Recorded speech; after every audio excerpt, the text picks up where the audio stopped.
Next है Maxwell का प्रकाश के संबंध में विद्युत चुंबकीय तरंग सिद्धांत।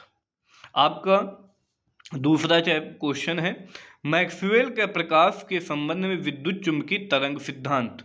ठीक है, तो मैक्सवेल ने विद्युत तथा चुंबकत्व के आधारभूत नियमों पर गणितीय रूप दिया। इन्हें मैक्सवेल के समीकरण कहते हैं। एक समीकरणों के आधार पर मैक्सवेल ने विद्युत चुंबकीय तरंगों के अस्तित्व की भविष्यवाणी की थी मैक्सवेल साहब ने। ठीक है, 4 नियम बताए थे इन्होंने।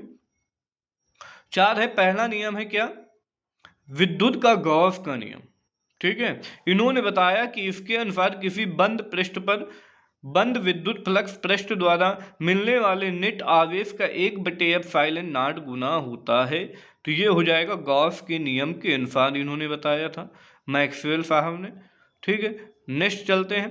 तो ये सारे इंपॉर्टेंट क्वेश्चन है जो बोर्ड पेपर में हर बार पूछे जाते हैं। मैक्सवेल का नियम आपसे जरूर पूछा जाता है। दूसरा है चुंबकत्व का गॉस का नियम। इसके अनुसार किसी बंद पृष्ठ में बंद चुंबकीय फ्लक्स सदैव शून्य होती है, इन्होंने बताया था।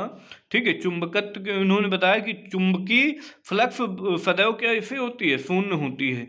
तीसरा पॉइंट इन्होंने बताया था विद्युत चुंबकीय प्रेरण का फैराडे का नियम बताया इन्होंने। इसके अनुसार किसी बंद पृष्ठ में प्रेरित विद्युत वाहक बल परिपथ से बंद चुंबकीय फ्लक्स में परिवर्तन की दर का ऋणात्मक होता है। इन्होंने बताया था कि इनके अनुसार क्या होता है। ये सारे फार्मूले जो दिए गए हैं आप पढ़ चुके हैं, फैराडे के नियम में ये फार्मूले हैं, लेकिन इनके नियम जो दिए गए हैं, यदि पृष्ठ की सीमा रेखा की लंबाई खंड डीएल वेक्टर की स्थिति में विद्युत क्षेत्र ई वेक्टर हो तो विद्युत वाहक बल का फार्मूला ये हो जाता है।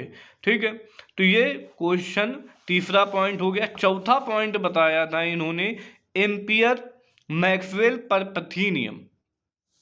इसके अनुसार किसी बंद पृष्ठ, इसको बिल्कुल आप लोगों को रट लेना है, याद कर लेना है बस, और कुछ नहीं करना है। ठीक है, जिससे आप पेपर में हूबहू लिख सकें और ये पेपर में पूछे जाने वाले क्वेश्चन हैं। किसी बंद पृष्ठ की सीमा के अनुपस्थित विद्युतीय क्षेत्र की रेखीय समाकलन चालन द्वारा तथा विस्थापन द्वारा के योग का μ0 गुना होता है। ठीक है, तो ये हो जाएगा और इसको नोट कर लेंगे। तो ये था मैक्सवेल का नियम। ठीक है, मैक्सवेल का नियम आप लोगों ने देख लिया। तो मिलते हैं आपसे नेक्स्ट इंपॉर्टेंट क्वेश्चन पर। धन्यवाद। जय हिंद, जय भारत।